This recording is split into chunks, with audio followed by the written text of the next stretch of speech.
నమస్కారం. సిసిసి ఎన్నికల గోదావరి ప్రత్యక్ష ప్రసారానికి స్వాగతం. మనం విశ్లేషణలో చర్చల పరంపరలో భాగంగా అందరూ పెద్దల్ని మనం స్టూడియోకి ఆహ్వానించి వారితో ముచ్చరించుకుంటున్నాం. ఈరోజు మరొక సీనియర్ పాత్రికేయులు, మన ప్రాంతానికి చెందినవారు, విశేషించి కోనసీమకు చెందినవారు, శ్రీ నిమ్మకాయల శ్రీరంగనాథ్ గారిని పరిచయం చేస్తున్నా. నిమ్మకాయల శ్రీరంగనాథ్ గారు అమలాపురం వాస్తవ్యులు. వారు బాల్యం నుంచి కూడా వామపక్ష భావాలతోటి ఉంటూ కమ్యూనిస్టు, తర్వాత మార్క్సిస్టు, ఆ తర్వాత తరిమెల నాగిరెడ్డి గారి గ్రూపులో చాలా చురుకైన క్రియాశీలక పాత్ర వహించారు. అంతేకాదు పిన్న వయసులోనే జనశక్తి, జనపదం అనే 2 రాజకీయ పక్షపత్రికలకు ఎడిటర్గా వ్యవహరించారు. అలాగే రెడ్ ఫ్లాగ్ అనే మరో మాసపత్రిక కూడా, ఇంగ్లీష్ పత్రికది, మరో మాసపత్రిక కూడా వారు ఎడిటర్గా పనిచేశారు. దీని తర్వాత రంగనాథ్ గారు గోదావరి జిల్లాలకు ఎప్పుడు పరిచయం అయ్యారా బాగా అంటే సుపరిచితం అయింది ఉదయం పత్రిక ఆవిర్భావం. ఉదయం రావడమే వచ్చిన వారం రోజులకే అది మధ్యాహ్న మార్తాండుడిగా ఎక్కడ అవినీతి అక్రమాలు ఉంటే దాన్ని చెరిగేసేలాగా ఆ పత్రిక చాలా సంచలనం సృష్టించింది. ఆ సంచలనం సృష్టించిన పత్రికలో మరొక సంచలన ప్రతినిధి, పూర్తి కాలపు ప్రతినిధి శ్రీ నిమ్మకాయల రంగనాథ్ గారు. వారు కోనసీమకు మొట్టమొదటి పూర్తి కాలపు ప్రతినిధి పత్రికా రంగంలో. అంతే కదండి? అంతే. తర్వాత వారితోనే అమలాపురం కేంద్రాన్ని గుర్తించడం అన్నది మొదలైంది. అమలాపురానికి ఆ ప్రతిపత్తి వచ్చింది వారితోనే. ఆ తర్వాత అందరూ కూడా గుర్తించి అమలాపురాన్ని గుర్తించే పరిస్థితి వచ్చింది. అంతవరకు అమలాపురం వాళ్ళు వార్తలు వేసుకోవాలంటే రాజమండ్రి, కాకినాడ రావడం తప్ప వాళ్ళకి అక్కడ అంత ప్రత్యేక ప్రాధాన్యం లేదు. రంగనాథ్ గారితో ఆ గుర్తింపు వచ్చాడు. అది ముఖ్యమైన వార్తలు కూడా వచ్చేవి కాదు. ఏవో సన్మానాలు, చట్టుబండలు లాంటివి తప్ప. అటువంటి దానికి ఆ ప్రాధాన్యత తీసుకురావడంతో పాటు ఉదయంలో వారు ఎన్నో సంచలనాలకు తెరదీసి అప్పట్లో Godavari delta system, Godavari irrigation system, Godavari drainage సిస్టమ్ల మీద కూలంకషమైన అవగాహనతో ఎన్నో అక్రమాలని వెలికితీసి వాటికి బాధ్యుల్ని శిక్షించేలాగా ప్రభుత్వం స్పందించేలాగా, తర్వాత అక్కడ లోటుపాట్లను సవరించేలాగా, ఇలా ఎన్నో వారి కంట్రిబ్యూషన్ చెప్పుకోవాలంటే చాలా టైం పడుతుంది. ఇలాంటివి ఎన్నో ఉన్నాయి. అలాగే వారు రాజమహేంద్రవరంలో పనిచేశారు, కాకినాడలో పనిచేశారు, తర్వాత హైదరాబాద్లో చాలా కాలం ఉదయంతో పాటు ఆ తర్వాత ఉదయం అనంతరం వార్త, ప్రభ వాటిలో కూడా చేశారు. అలాగే మరో ఇంగ్లీష్ పత్రికకి కూడా వారు కొంతకాలం హైదరాబాద్లో ప్రాతినిధ్యం వహించారు. హైదరాబాద్లో సీనియర్ పాత్రికేయుడిగా ఆయనకున్న ఆ గౌరవం, ఆ గుర్తింపు మన గోదావరి జిల్లా వాసులందరికీ కూడా గర్వకారణం చెప్పుకోవచ్చు. ఇలా గోదావరి జిల్లాకు గర్వకారణంగా నిలిచిన మరొక పాత్రికేయుడి పేరు కూడా ఇక్కడే ప్రస్తావించుకోవాలి. వారు కూడా కోనసీమకు చెందిన వారే, నడింపల్లి సీతారామరాజు గారు. వీళ్ళిద్దరూ కూడా పెద్ద మనుషులు అనే పేరుతోటి అక్కడ వాళ్ళిద్దరికీ కూడా గుర్తింపు రావడం మనందరూ కూడా గర్వించే వాళ్ళు. రంగనాథ్ గారు నాకు తెలుసు, సీతారామరాజు గారు నాకు తెలుసు, లేకపోతే వాడు మా సీనియర్ కొలీగ్స్ అని చెప్పుకుని గర్వించేలాగా వారు ప్రవర్తించారు తప్ప హైదరాబాద్లో వారికి ఇప్పటికీ వారు హైదరాబాద్లో ఆ విధమైన గుర్తింపు. దరిమిల వారి కుమారుడు కూడా పత్రికా రంగంలోకి వచ్చి అనేక ఇంగ్లీష్ పత్రికలకు బ్యూరో చీఫ్గా కూడా వ్యవహరించారు. సరే, ఇది ప్రస్థానం. ఇప్పుడు రంగనాథ్ గారు గత 2 రోజులుగా ఉభయ గోదావరి జిల్లాల్లో ఈ ఎన్నికల నేపథ్యంలో ఉన్న పరిస్థితులను ఆకళం చేసుకుని ఒక సర్వేతో పాటు పరిశీలన ఇవన్నీ చేసుకుని వచ్చారు.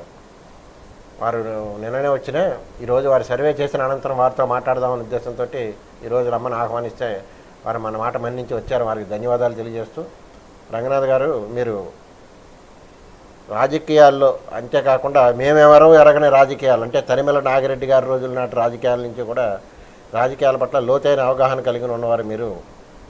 ఈ పరంపరాగతంగా వచ్చిన మార్పులను కూడా మీరు ఎన్నోసార్లు విశ్లేషించిన వారు.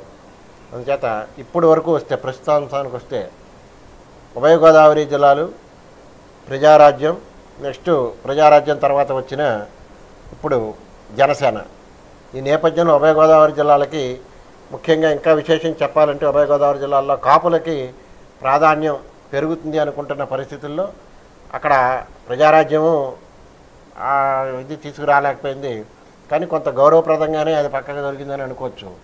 ఇప్పుడు జనసేన మరొకటి వచ్చిన కొద్ది రోజులకి ఇంకా ఎన్నికల ముందే అనుమానించే స్థితికి వెళ్ళిపోతుంది. అసలు ఎందుకు ఇది? ఈ నిర్మాణంలోనే లోపమా, నాయకుల్లో లోపమా, లేకపోతే కాపుల ఆలోచనలో లోపమా అని జనాన్ని అనుమానించే పరిస్థితి వచ్చింది.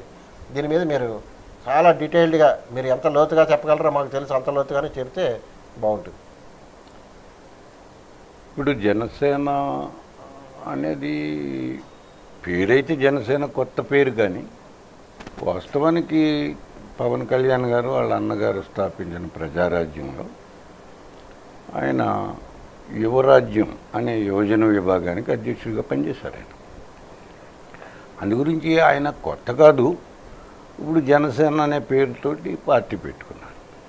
అసలు దానికన్నా కొంచెం ముందుకు వెళ్ళి మనం ఆలోచిస్తే చాలా కాలంగా కాపులు ఏంటంటే మనం సంఖ్యాపరంగా మనం ఎక్కువ ఉన్నాము. ఏ కులమైనతో పోల్చినా మనం ఎక్కువ శాతం మనం ఉన్నాము వీడిగా చూసినప్పుడు. ఇన్ని ఉన్నా కానీ మనకి తగిన ప్రాధాన్యత లభించట్లేదు అనేటటువంటి తపన ఉండింది. కాపునాడని సభలు పెట్టారు, సమావేశాలు పెట్టారు, ఎన్నో రిజర్వేషన్ కోసం పోరాటాలు చేశారు. ఇవన్నీ జరుగుతూ ఉండని. అయితే ఎప్పుడు కూడా ఈ మొత్తం మీద ఈ ఉద్యమాలని చేస్తున్న వాళ్ళు ఎంతసేపు వాళ్ళు ఆ కులానికి చెంది వెండి తెర మీద వెలిగిపోతున్న వాళ్ళు వంకే చూశారు నాయకత్వం కోసం. నేను ఒక సందర్భంలో నేను ఇంగ్లీష్ పేపర్లో పనిచేస్తున్నాను బ్యూరో చీఫ్గా. ఇట్లాగ పార్టీ పెడతాం దాసనారాయణరావు గారు అన్నప్పుడు కూడా నేను అదే రాసినాను. అప్పుడు నేను ఒక లైక్ ఏ మిథికల్ చైనీస్ డ్రాగన్, అదే డ్రాగన్ అని ఒకటి ఉన్నది అని అంటుంటారు. దాని గురించి ఎక్కువ మాట్లాడుకోవడం కన్నా అది కనపడదు ఎప్పుడు. అట్లాగేమో ఒక థర్డ్ పార్టీ పెడతాము, థర్డ్ ఫ్రంట్ పెడతాము, కాపుల కోసం పార్టీ పెడతామని అన్నప్పుడు నేను రాశాను, ఎంతసేపు వెండి తెర మీద వెలుగుతున్న వాళ్ళ నాయకత్వంలోనే వెళ్ళాలని అనుకున్నంత కాలం ఈ మూడో ప్రత్యామ్నాయం అనేది కనపడదు, వినపడుతుంటుంది అంతే అప్పుడప్పుడు అని నేను అప్పుడు రాశాను. అది చాలామందికి బాధ కలిగించి ఉండొచ్చు, కలిగించింది కూడా. ఒక ఆయన అయితే అప్పుడు ఫోన్ చేసి, అంటే అప్పుడు ఏంటి దాసనారాయణరావు గారు పార్టీ పెట్టడానికి డేట్ ఇచ్చారు. అప్పుడు ఈ పలానా తారీఖున, అంటే ఇంకా అప్పటికి 4 రోజులు 5 రోజులు ఉంది, పలానా తారీఖున నిజాం కాలేజ్ గ్రౌండ్స్లో నేను పేరు అనౌన్స్ చేస్తున్నాను అని అన్నారు. అన్నప్పుడు రాశాను నేను ఇది. ఇట్లా అడగంటే అప్పుడప్పుడు వినపడమే తప్ప ఇది జరగదు అని రాశాను నేను. అప్పుడు నాకు బాగా పరిచయం ఉన్నవాడు, మంచి స్నేహితుడు నాకు, మిరియా వెంకటరావు గారు. ఆయనే ఈ కాపు ఉద్యమాల్ని అలా సజీవంగా ఉంచుతూ వచ్చాడు పాపం. ఆయన ఫోన్ చేసి నాకు, నీకన్నా శత్రువు ఎవరో లేరయ్యమ్మా కన్నాడు. ఏంటి స్వామి చెప్పంటే చాలాసేపు బాధపడ్డాడు ఆయన.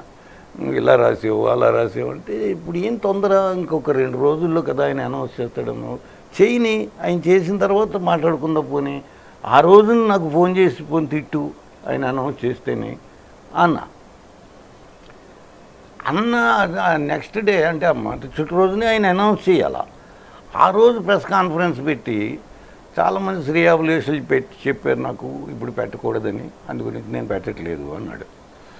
పెట్టలేదంటే నేను అది కూడా రాశాను, నేను ఇలాగా పెట్టట్లేదు అని రాస్తూ కొంచెం వ్యంగ్యంగానే రాశాను. అది కొంచెం బాధ కలిగించి కూడా ఉండొచ్చు. ఆ మరుసటి రోజు నేను ఫోన్ చేయలే, నాకు నేనే ఫోన్ చేశాను. ఏం వెంకటరావు, నిన్న అంతసేపు నన్ను తిట్టినావు, మరి వేళ ఏం మాట్లాడవే నువ్వు. నేను అబ్జర్వ్ చేసింది ఏంటంటే, ఎప్పుడు కూడా సినిమాల్లో పాపులారిటీ వేరు, అది రాజకీయాల్లోకి రావడం అంటే అది మళ్ళీ ఎంటైర్లీ డిఫరెంట్ ప్రాజెక్ట్. అయితే సినిమాల నుంచి వచ్చి రామారావు గారు రాలేదా, లేదా సినిమాల నుంచి వచ్చి కరుణానిధి, అన్నాదురై, వీళ్ళందరికీ సినిమా బ్యాక్గ్రౌండ్ ఉంది. వాళ్ళు రచయితలుగా వచ్చారు, ఎంజి రామచంద్రన్ నటుడిగా వచ్చాడు. అయితే వీళ్ళు చాలా కాలం ద్రవిడ ఉద్యమాల్లో పెనవేసుకుని ఆ తమిళనాట అన్నీ చేసిన తర్వాతనే వాళ్ళు ప్రాచుర్యానికి వచ్చారు. అంతేగాని హఠాత్తుగా వచ్చేసేసి ఒక పార్టీని అనౌన్స్ చేసేసి చేయలే వాళ్ళు. అలాగే ఎంజి రామచంద్రన్ చాలా కాలం డిఎంకేలో ఉండి ఉండి ఉండి తర్వాత అప్పుడు అన్న డిఎంకే తర్వాత వచ్చింది అది. డిఎంకే నుంచి విడిపోయి అంటే కరుణానిధితో ఆయనకి మనస్పర్ధలు రావడం, చాలా వితరణ అది ఉన్నది. అట్లాగే పవన్ కళ్యాణ్ గారికి కూడా చాలా వితరణ బుద్ధి ఉన్నది అనేది ఏమంటుంటాం. ప్రతి ఆయన కష్టాల్లో ఉన్న వాళ్ళని చూడలేదు, ఏదో సాయం చేస్తుంటారు, ఇవన్నీ కరెక్టే. కానీ బట్ రాజకీయ it is entirely different ball game. అంటే ఆయనకి తెలీదా? ఆయన చాలా నేను విన్నాను, ఆయన చాలా అరోషియస్ రీడర్ అట. ఏ పుస్తకమైనా ఎంత అర్ధరాత్రి అయినా అలా చదువుతూనే ఉంటారట. అందు గురించి ఆయనకి ఏం తెలియవని నేనేమి కొత్తగా చెప్పాలని అనుకోవట్లేదు. అయితే ఇక్కడ ఏమిటంటే ఆయన మొదట పవనిజం అదనో ఆయన ప్రకటించినవి అయితే ఏమైతే ఉన్నాయో అది ఏంటంటే ఒక ఈగాలిటేరియన్ సొసైటీని మొత్తం సమాజంలో సమూలమైనటువంటి ఆఖరి అంటే మానవుల యొక్క భావజాలంలో కూడా మన ఈ సమాజంలో ఉన్న వ్యక్తుల యొక్క భావజాలమే ఆలోచన విధానమే మారితే తప్ప అవి అమలు జరగవు. అటువంటి సిద్ధాంతాలు చెప్పారు. అది ఎవరైనా చెప్తారు. ఇప్పుడు మనం బైబిల్లో చూస్తుంటాం మనం, ఆయన శర్మన్ ఆన్ ది మౌంట్ అని అన్నీ మంచిగా చెప్పారు. గౌతమ బుద్ధుడు అన్నీ మంచి సంగతులు, మీరు బుద్ధిగా ఉండాలా, పాపం చేయకూడదు, హింస చేయకూడదు, ఇవన్నీ కరెక్టే. ఇవన్నీ కూడా ఏదో ఒక రాజ్యాంగంలో ప్రవేశించి చట్టసభల్లోకి వెళ్ళి ఒక చట్టం ద్వారా ఇది చేయాలంటే అయ్యే పని అయితే కాదు. ఇది ఒక ఉద్యమం ద్వారా ప్రజల్లో ఒక చైతన్యం కల్పించడం ద్వారా అసలు వాళ్ళ ఆలోచన విధానంలోనే మార్పు రావాలి. అన్నీ వస్తేనే అవి అమలు జరుగుతాయి. ఇప్పుడు ఉదాహరణగా ఆయన ఏమన్నాడంటే కులాలని అన్నింటినీ కలిపేయాలి అన్నాడు. అది భారత సమాజంలో అయ్యే పనా? అది అవ్వాలంటే ఎంత చైతన్యం రావాలి? ఇప్పుడు ఆ రోజులు వీరేశలింగం పంతులు గారు ఇక్కడ ఈ రాజమండ్రిలోనే ఆయన వితంతు వివాహాలు చేస్తానంటేనే బోలెడు అంత గందరగోళమైంది. ఆయన ధీరోదాత్తుడు కాబట్టి నిలబడ్డాడు, ఆయన ఉద్యమాన్ని కొనసాగించాడు. తర్వాత జనం కూడా యాక్సెప్ట్ చేశారు దాన్ని. ఆ రకంగా ఏంటంటే ఒక ప్రజల్లోంచి ఒక ఉద్యమం రూపంలో రావాల్సిన సంస్కరణలు, ఆలోచన విధానమే మారిపోవాలి. అటువంటి ఇది ఇప్పుడు గిబ్బన్ చెప్పాడు, ఆయన గ్రేటెస్ట్ థింకర్. ఆయన ఏమంటాడంటే ఒక మంచి బుద్ధి కోసం లేదా మంచి తనం కోసం ఇటువంటి ఒక ఉన్నతమైనటువంటి జీవనం కోసం you cannot legislate for virtue అన్నాడు ఆయన. అది చట్టం ద్వారా అయ్యే పని కాదు. అది మనం అసెంబ్లీలో కూర్చొని చట్టం చేసేస్తే అది అవుతుంది. ఇది ప్రజల నుంచి రావాల్సిందే. అట్లాంటివి చెప్పి చేస్తున్నారు కాబోలు ఈయన ప్రకటించినవన్నీ చూసి నేనేమనుకున్నానంటే ఇటువంటి సామాజిక మార్పుల కోసం ఏదో ఒక ఉద్యమం, అక్కడ కల్చరల్ రెవల్యూషన్ తర్వాత అప్పుడు మావోసేటింగ్ కల్చరల్ రెవల్యూషన్కి అనేది తర్వాత విప్లవం విజయవంతం అయిన తర్వాత చేశాడు. దానికి ముందు ఆయన లాంగ్ మార్చ్ చేశాడు విప్లవాన్ని విజయవంతం చేసుకోవడం కోసం.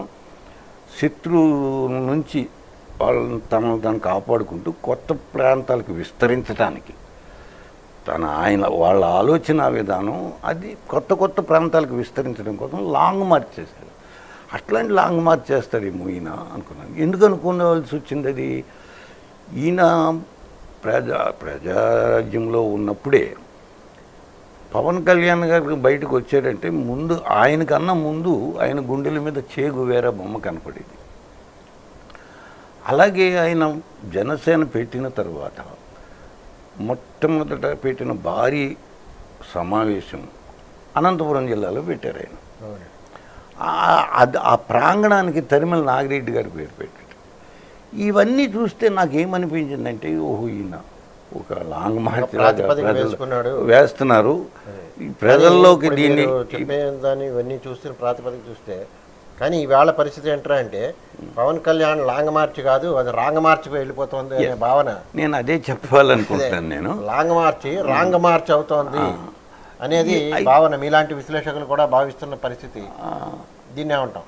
అది నేను అది చెప్పాలనుకుంటున్నాను. ఆయన లాంగ్ మార్చ్ చేస్తారని నేను అనుకున్న అలాంటి అనుకుంటే ఆయన రాంగ్ మార్చ్ చేస్తున్నారు. ఏంటంటే సీట్లు సర్దుబాట్లు, 4 సీట్లు సంపాదిద్దాం, 5 సీట్లు సంపాదిద్దాం, ఇట్లా ఆయన మొదటి పార్టీ పెట్టినప్పుడు ఏమన్నాడు, నేను ప్రశ్నించడం కోసమే పార్టీ పెడుతున్నాను, ఎక్కడ అవినీతి జరిగినా ఎక్కడ అక్రమం జరిగినా నేను ప్రశ్నిస్తాను, కడిగేస్తాను, తోళ్ళొలుస్తాను. ఇంక ఇట్లాంటి అంటే ఆయన ఆవేశపూరితంగా ఆయన ప్రసంగాన్ని పరిశీలించడం చూస్తే ఒక్కొక్కసారి ఎందుకు ఆవేశం తెచ్చుకుంటారో అర్థం కాదు, అంత సందర్భం కూడా కాదు. అంటే అది సినిమా చూసారా, ఒత్తిడి ఏడుస్తూ ఉంటారు. 95 ఏళ్ళ వాళ్ళు పోతే ఏడుస్తారు. 95 ఏళ్ళ వాడు పోతాడు అన్నది సహజం, అత్యంత సహజసిద్ధమైన దాన్ని కూడా వాడు స్వీకరించలేక ఏడుస్తూ కూర్చుంటాడు. అంటే ఇప్పుడు సినిమాటిక్గా కొన్ని అవసరం ప్రజలు కూడా ప్రేక్షకులు కూడా నిషేధిస్తారు. అయితే అది ఒక రాజకీయ నాయకుడు వాడాల్సిన భాష కూడా కాదు అది. గొడ్డులోడు తీసుకొడతాను, పంచెలోడు తీస్తాను, కాంగ్రెస్ వాళ్ళని రాష్ట్రాన్ని విడదీస్తే ఇట్లాంటివన్నీ అవి కాసేపు ఆ ప్రేక్షకుల్ని ఈలలు కొట్టించడానికో చప్పట్లు కొట్టించడానికి అందుకు ఉపయోగపడతాయి తప్ప దానివల్ల ఏమొస్తుంది, అది ఆ ప్రసంగాలు కరెక్ట్ కాదు.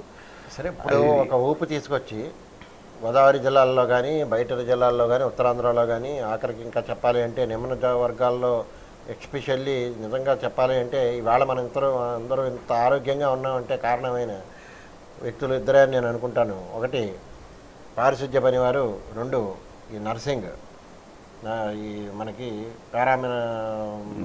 మెడికల్లో ఉండి నర్సులు వీళ్ళు చేసేది, వీళ్ళ వల్ల మనం ఆరోగ్యంగా ఉన్నామని అనుకుంటూ ఉంటాం. వాళ్ళు ఆ వర్గాల పట్ల ఇతను చాలా ఆదరణ ఉన్నట్టుగా కనిపించాడు. తీరా ఇప్పుడు ఎన్నికలు వచ్చిన తర్వాత వాటి ఊసే లేదు, ఏమీ లేదు. ఇంకా లోతుగా పెడితే మొత్తం అసలు రూటే మారిపోయిందేమో అని అనుమానిస్తున్నారు. అసలు ఇప్పుడున్న పరిస్థితుల్లో ఎందుకు ఇతను తప్పు చేస్తున్నాడు అనుకుంటున్నాడా, లేకపోతే అదే దారి అనుకుంటున్నాడా, లేకపోతే ఇతను ఎవరైనా వెనకాల ఆడిస్తున్నారా? అంటే నేను అర్థం చేసుకున్న దాని వరకు ఏంటంటే ఈ చట్టంలో ఎన్నికలు ఇప్పుడు మన భారతదేశంలో ఉన్నటువంటి ఈ చట్టంలో ఎవరు ఎన్నికల కోసం వెళ్ళినా ఎన్ని సీట్లు సంపాదించుకుందాం, ఏ రకంగా సంపాదించుకుందాం, ఎవరితో పొత్తు పెట్టుకుంటే సంపాదించగలం, ఎవరితో మనం విభేదించాలా ఏంటి అనేది ఈ జంజాటంలోనే పడిపోతారు. అందులోని ఎన్నికల వేళ ఆ జంజాటం తప్ప ఇంతకుముందు ఏం చేసాము ఇంకా ఏం గుర్తుండవు. ఎందుకంటే ఇది నెట్టుకుపోతుంటుంది. అది ఆ నెట్టుకుపోవడంలో ఏంటంటే ఈయన కూడా ఆ ఊరవాళ్ళలో నెట్టుకుపోతున్నాడు.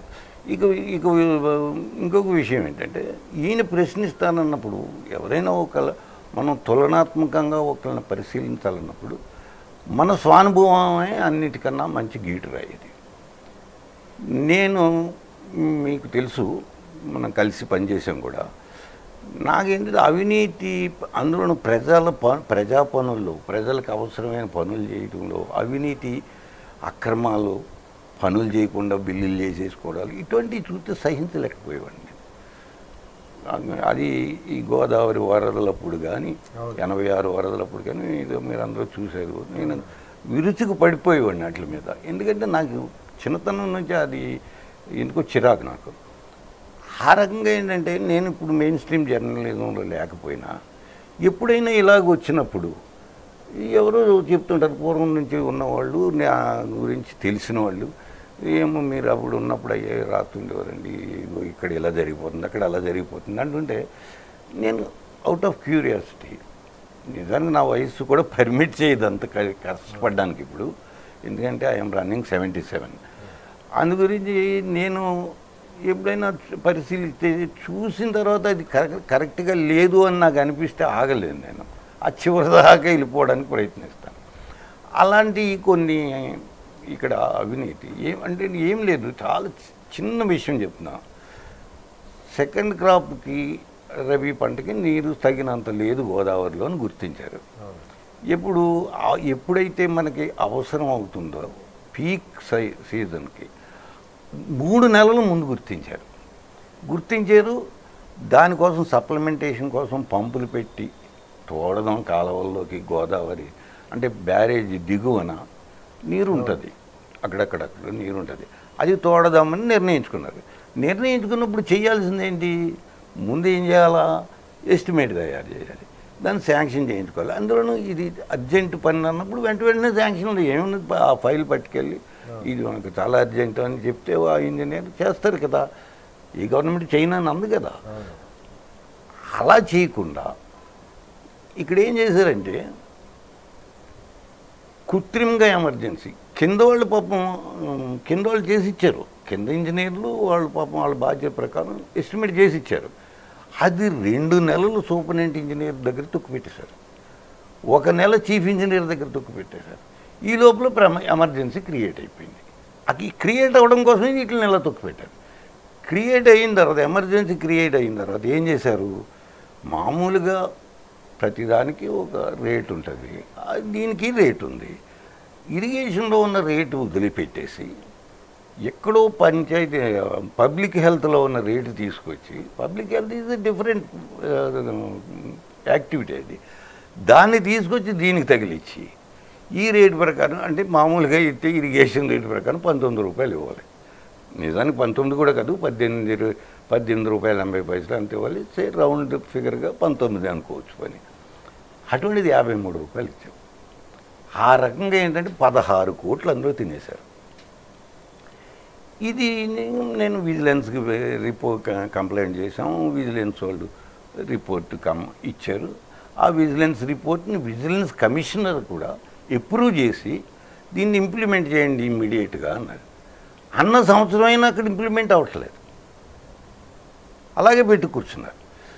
అలాగే ఆ రాతి కట్టడాలు కూలిపోతుంటే, గట్లు కూలిపోతుంటే కడుతుంటారు కదా, గ్రాయిన్స్ రివిట్మెంట్ ఇవ్వండి, వాటిల్లో కొంత కుంభకోణం జరిగింది. 10 కోట్ల వరకు అందరూ పోయినట్టు విజిలెన్స్ వాళ్ళే తేల్చారు.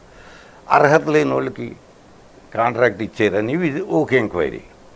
అలాగే పేమెంట్స్ ఆపమని విజిలెన్స్ వాళ్ళు ఇస్తే వీళ్ళు ఈ దొంగచాటుగా పేమెంట్లు చేసేసారు, దానికి కావాల్సిన రికార్డులన్నీ తారుమారు చేశారు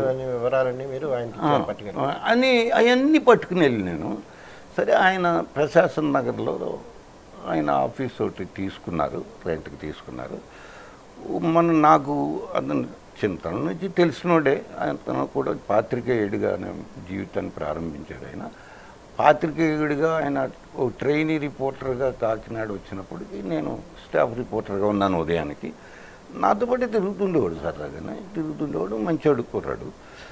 సరే ఇతను ఉన్నాడు కదా అక్కడ, ఆ మీడియా చీఫ్గా ఉన్నాడు ఈ జనసేనకి, ఉన్నాడు కదా అని మొత్తం రికార్డ్స్ అన్నీ పట్టుకెళ్ళి ఇచ్చాను ఆయనకి. ఇచ్చి ఏది మీ పవన్ కళ్యాణ్ గారు లాంటి ప్రశ్నిస్తే బాగుంటుంది, ఇది ఆయన ఎలాగో ప్రశ్నిస్తాను అంటున్నారు కదా, ప్రశ్నిస్తే బాగుంటుంది ఇది చూడంటే అంతా చదివాడు. ఇది ఏమన్నా తేడా ఉందా అంటే లేదు, మీరు ఇన్వెస్టిగేట్ చేస్తే ఎలా ఉంటుందో నాకు కొత్తగా చెప్పాలా, అంతా బాగానే ఉంది, అయితే మేము ప్రశ్నించము అన్నాడు. అది చాలా విచిత్రంగా అనిపించింది నాకు.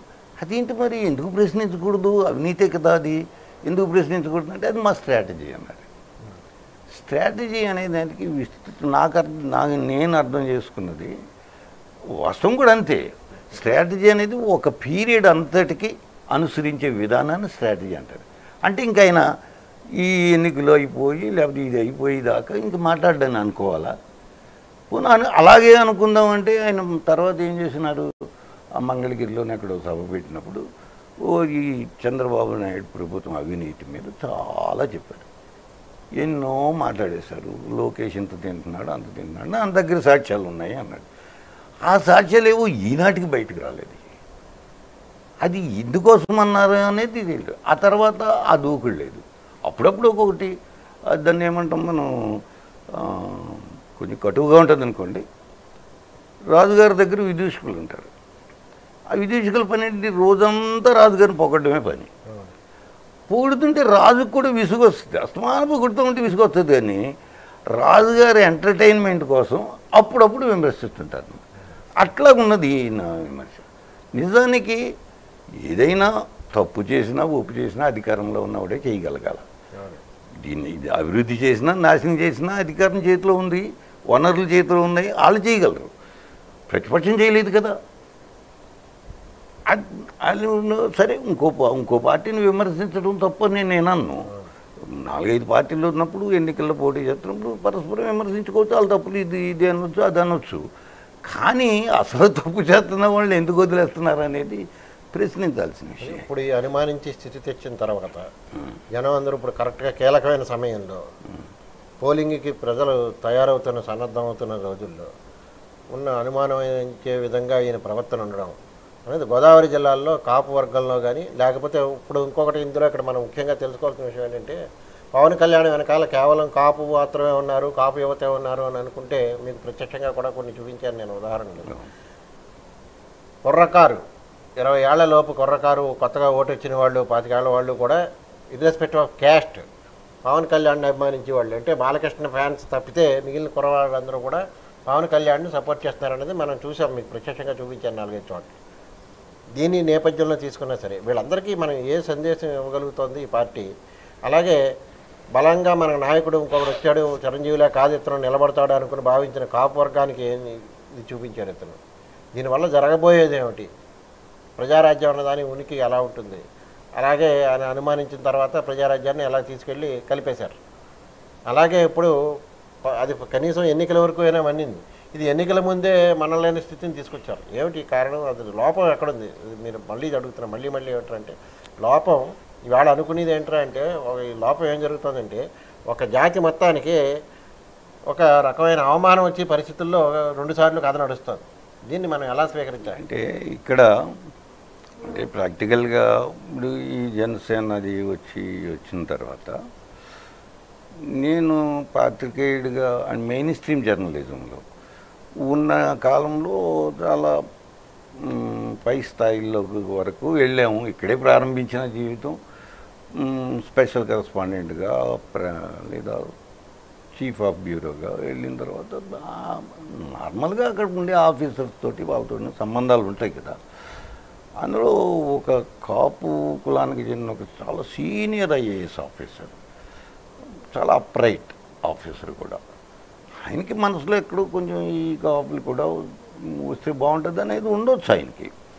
ఆయన్ని ఊరికి కలుద్దామని క్యాజువల్గా వెళ్ళాను నేను, ఎందుకంటే నేను ఇప్పుడు ఏం పని చేయడం లేదు. ఎప్పుడైనా మిత్రులుగా ఉన్న వాళ్ళని నేను పనిచేసిన కాలంలో ఉన్న సాన్నిహిత్యం పెరిగిన వాళ్ళని కలుస్తుంటాము. అలా కలవడానికని వెళ్తే ఆయన ఏమన్నారంటే చిరంజీవి గారు ప్రజారాజ్యంతో ఏమో 10 ఏళ్ల పాటు కాపులు బయటకు రాని వెళ్ళిన పరిస్థితి వచ్చింది, ఇప్పుడు అసలు ఇప్పుడు శాశ్వతంగానే వచ్చేస్తుందా ఏంటి అన్నది. ఏమంటే ఎందుకు అనుకోవాలి, ఆయన ఇట్లా పెట్టారు కదా పార్టీ చెప్తున్నారు, మంచి సిద్ధాంతాలు ఉన్నాయి, అయితే అది రాజకీయంగా పరిష్కారం అవుతాయా లేదా అనేది పక్కన పెడితే పునః ఆ సిద్ధాంతాల వరకు గౌరవించవచ్చు కదా, ఎందుకంత ఇప్పుడే పెసిమిస్టిక్గా ఎందుకు ఉండాలి అన్నాను. కానీ ఇప్పుడు నేను చూస్తుంటే ఆయన భయం నిజమేమో అని కూడా అనిపిస్తుంది. ఎందుకు నిజంగా మీరు ఇందాక చెప్పారు, యూత్లో దాదాపు అన్ని కులాల్లోనూ కూడా ఉన్నారు, ఆయన ఫాలోయింగ్కి లోటేమి లేదు, ఫాలోయర్స్ ఉన్నారు. అయితే ఆయన సిద్ధాంతానికి అనుగుణంగా ఈ ఉన్నటువంటి ఈ ఫాలోయింగ్ని ఒక ప్రజా ఉద్యమం, ఒక ఉద్యమంగా, అది ఉద్యమం అంటే ఏదో విప్లవం లేకపోతే కర్రలో కత్తులు పట్టుకోమని కాదు, తుపాకులు పట్టుకోమని కాదు, ప్రజల్లో ఒక మానసిక పరివర్తన, ఈయన ప్రబోధించే సిద్ధాంతాలకు అనుగుణంగా ఒక పరివర్తన వచ్చేటట్టుగా ఒక ప్రజల్లో ఒక ఉద్యమంగా దాన్ని నిర్మించుకుంటే చాలా బాగా ఆ యువశక్తిని ఆయన చాలా గొప్పగా ఉపయోగించుకోవడానికి వీలుంది. అలా కాకుండా వాళ్ళను కూడా ఇక్కడే పారేస్తే, ఎందుకంటే నేను ఎర్లీ డేస్లో కమ్యూనిస్ట్ పార్టీలో పనిచేసేటప్పుడు చూసేవాడిని. నేను ఈ ఎన్నికలు పోటీ చేస్తూ కమ్యూనిస్ట్ పార్టీ పోటీ చేస్తుండేది, మేము ప్రచారానికి అది తిరుగుతుండేవాళ్ళం, ఎక్కడికైనా వెళ్ళేవాళ్ళం అనుకోండి. ఆ రోజులు ఇంత ఖరీదైన ఎన్నికలు కాదు. ఎక్కడికైనా వెళ్తే వాళ్ళు ఏమనేవారంటే పోలింగ్కి మేము అంత దూరం, ఇప్పుడు అంత దగ్గరగా కూడా లేవు కదా, అంత దూరం రావాలి కదండి, అక్కడ ఏమన్నా కథ గంజిపోయిస్తారా అని. నాకు అనిపించింది, అరే గంజిపోయితే వీళ్ళందరూ ఓట్లేస్తారేమో అన్నట్టు. అంటే ఆ చట్టం అటువంటిది, అది ఆ చట్టంలో ఉన్నవాడు ఎవరైనా అలా గింజుకోవాల్సిందే. అది దానిలో నుంచి ఎన్నికల పద్ధతి జరుగుద్ది. కానీ నువ్వు ఒక సమూలమైన మార్పు, ఒక ఉన్నతమైనటువంటి సమాజాన్ని నిర్మించాలన్నప్పుడు ఈ ఎన్నికలు మాత్రం కాదు, దీనివల్ల కాదు. అట్లాగే మీరు అన్నట్టుగా ఇప్పుడు పవన్ కళ్యాణ్ గారు 2014 ఎన్నికల్లో ఆయన జనసేన పార్టీ ఉంది, అప్పుడు పోటీ చేయలేదు. ఒక సందర్భంలో అన్నాడు కూడా, నేను ఆయన ఉపన్యాసంలో విన్నాను. నేను ఏదో కొన్ని పోటీ చేద్దాం అనుకుంటే చంద్రబాబు గారు ఎందుకు ఓటు స్ప్లిట్ అయిపోద్ది, వద్దులేండి మీరు మమ్మల్ని బలపరుస్తున్నారు ఆయన కదా, అనుభవజ్ఞుడని బలపరచండి. నేను నమ్మాను, ఆ. ఆయన అవసరం ఉంది అని చెప్పాను. అంటే ఆయన గురించి ఏంటంటే ఆయన అనుభవజ్ఞుడు, ఆయన అయితే కొత్త రాష్ట్రానికి ఉపయోగపడతాడని నేను నమ్మాను, మోసపోయాను అని అడిగిన. చంద్రబాబు నాయుడు గారు ఏమన్నాడు, నేను మోడీని నమ్మాను, మోసపోయాను అని.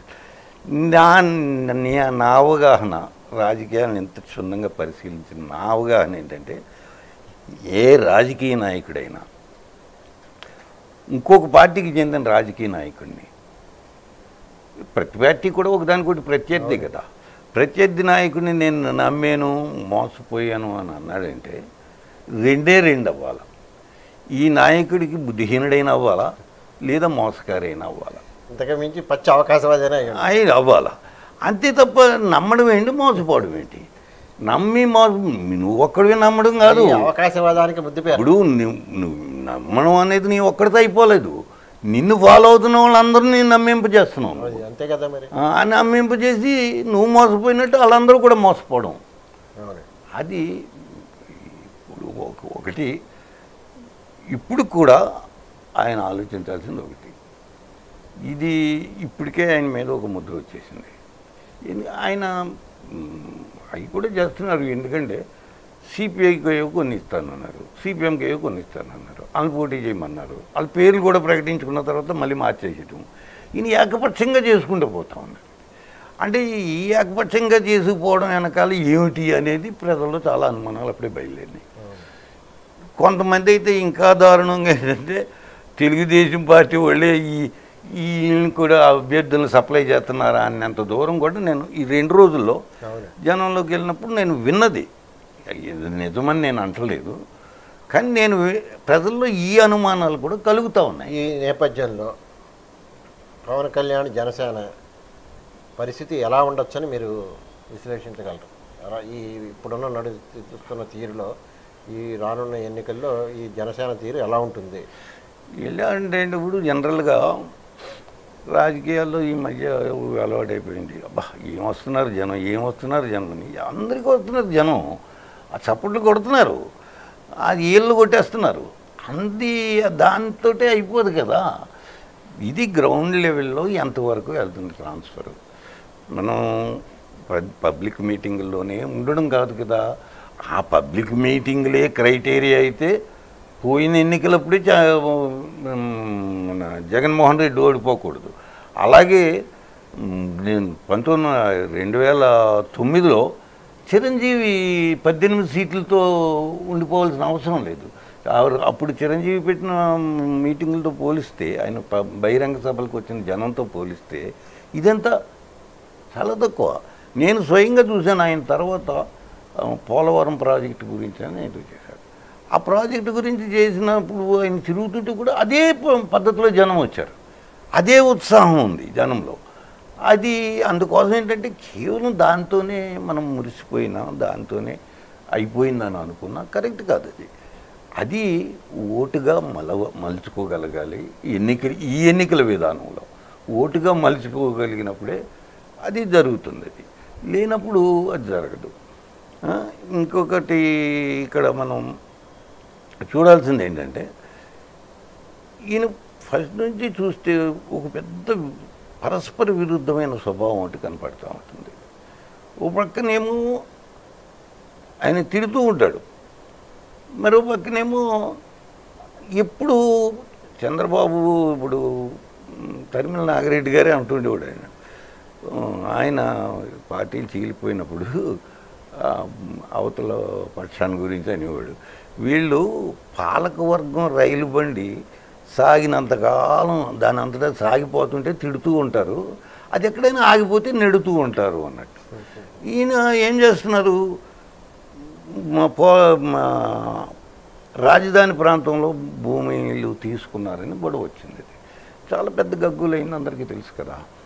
అప్పుడు ఏం చేశారంటే, ఈయన వెళ్తున్నాను, నేను తెలుసుకుంటాను, అక్కడ పరిస్థితులను గమనిస్తాను అని వెళ్ళాడు. ఉండవెల్లి సెంటర్కి వచ్చారు. ఉండవెల్లి సెంటర్లో రావుపేట ఉండవెల్లిలోనూ ఆ పక్కన గ్రామాల్లో, రాజధాని గ్రామాల్లోనే ఆయన పెరుగన్నం కూడా తిన్నారు.